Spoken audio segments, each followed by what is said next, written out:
Hi, my name is Dr. Ed Shahady, and we're here at the Cardiometabolic Risk Conference. And I'm here with Barbara Robertson, and Barbara is a registered dietitian. She's at Boston and Wales, Johnson and Wales University, and just gave a real nice talk. I think it's going to shape our thinking on fats a little bit different, you know, and a lot of questions, et cetera. Well, what about our thinking on fat, saturated fats, trans fats? Should we change, you know, what we used to think? It seems so. There was an article that came out in the Annals of Internal Medicine in March 2014 that sort of turned our thinking on its head about saturated fats and about carbohydrates, the role of carbohydrates in heart disease. And they reviewed 70,000 papers, 70,000 studies.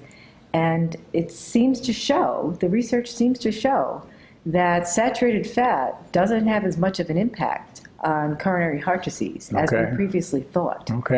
Further, it showed that refined carbohydrates, sweets, sodas, things like that, white breads, white pasta, the totality of those carbohydrates may have an effect on cardiovascular disease, a negative effect on cardiovascular disease. When we say may, it's just there was a trend towards positive data, because I guess are these observational studies, or are they randomized controlled trials? Some of them were randomized controlled trials. So a number of them were. I believe there was 27 randomized controlled trials out of the 72 total trials. So there were quite a few randomized controlled trials. And they showed this too. Well, you know, I'm not surprised about the carbohydrates, because I think we've been pushing, you know, certain type of carbohydrates. I think of the glycemic index, and you can comment on that in a second. But the saturated fat, you know, like 30% of your diet or no more saturated fat, 7% trans fat. So are the guidelines going to change? I don't think the guidelines are going to change. The Dietary Guidelines Advisory Committee is meeting, well, they met this year. Actually, they're probably not going to change. Every 5 years, the USDA comes out with dietary guidelines for Americans, and they're due to come out again this year. The last time they come out was in 2010. And the Dietary Guidelines Advisory Committee that advises the Department of Health and Human Services and the USDA has not changed their recommendation. So I don't think that's going to change. So however, however, they did say that Americans should reduce their refined carbohydrate intake. And they said that they should reduce added sugars in the diet, keep that below 10%. That is a new recommendation.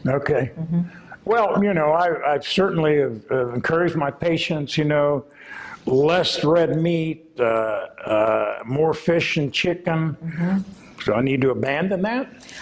You don't. The big push now, however, is more towards a plant-based diet. Plant-based? So definitely less red meat. Absolutely. And maybe not much of an emphasis on chicken, though. So more fish and more plant-based forms of protein. So. And the fishes are more the ones that are associated with omega-3s? Yes. So what the research showed was that omega-3 supplements may not be that helpful in terms of cardiovascular disease, but the omega-3 found in the fatty fish does seem to be helpful. I believe you had in your slides a different type of fish have a different amount. So if I'm looking for fish, what should I look for? They do a higher in omega-3s. Mackerel. We don't eat many sardines in this country.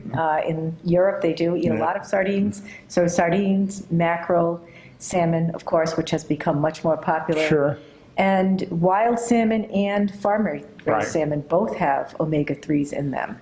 Varying amounts, but they both have a good amount of omega-3. Well, I understand your slide. It was the farm-based salmon seemed to be higher.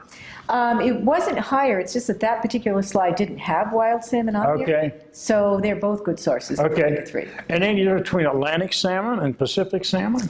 I don't think there's significant differences. It's just that the Pacific salmon are more available. It's hard to find wild Atlantic salmon. Personally, I like the salmon better on the West Coast than, I mean, that may just be a personal preference. I don't know. It just seemed to taste better. The sockeye salmon it does have more omega-3 fatty acids as well. It's got a much more robust, rich, strong taste. And people who don't like fish, though, may not like that because I like fish. Sure, sure. Well, you learn to like it for your health, so it's very good. You know, and I grew up Catholic, so every Friday was Fish Friday. Me too. Yeah. So, me too. Of course, I was waiting for my hamburger at midnight. Yeah, that made a difference. Well, you gave your talk, and there were a lot of questions, and a lot of people, especially the people that waited around to talk to you, what type of questions were they asking?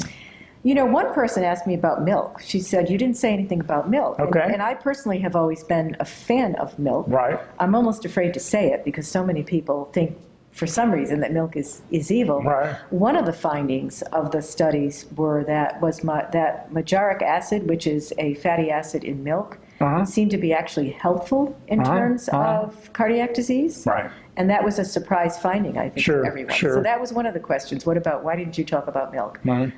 Some of the other questions were, trying to think what else they asked me. I heard you talk a little bit about eggs. What about eggs? You know, they used to be bad, now they're not bad. So the, even conservative organizations like the American Heart Association has come out and loosened the recommendations on egg yolks. And so the research has found that dietary cholesterol does not, dietary cholesterol does not really impact serum cholesterol to the degree that people used to think. Sure. So eggs are coming back into favor. And in fact, egg yolks have lutein and zeaxanthin, which are phytochemicals that may have health benefits, such as with preventing macular degeneration. Right. So I personally am a fan of egg yolks. Very good. So that older people like eggs. It's a good source of protein. When you say milk, how about half and half? Is that okay? So more saturated fat. Right? Well, I know you know. Is it skim milk I should be using, or is it 2%, or is it? I would say that it really depends on whether or not you're trying to manage your weight. Okay. Because those milks that have more fat will have more calories. More calories, right. Is the fat itself problematic in modest amounts? Probably not. Except that it's more calorie dense. It does have more calories. 9 calories per gram versus 4 calories per gram. Absolutely. So I guess that's the way we should look at it. Yes. It's a denser caloric content. Yep. And many people who are trying to manage or prevent heart disease are also battling weight. So you want to. You mentioned, and we come back to it, about we're looking for omega-3s. Get it naturally versus a supplement. Are all the supplements not helpful for, omega-3 supplements? Yeah, the studies seem to indicate that they might not be. Right. I still think the jury is still out on that, though. I'm not sure that we know enough about that. And I think we want to use EPA and DHA, right? The ones that have that. And people don't look at it when they go on a purchase it at the store. Yeah, so and that's why I gave them some good websites to go to if they want to look up a supplement. To see is it okay to get them online? Some of them, they're cheaper online sometimes. Yeah, absolutely. Absolutely. Okay, good. Yeah. Well, this is great, Barbara. This is fantastic. Thank you for being here. Thank you for your excellent conference, and thank you for talking to me. Thank you so much. All right.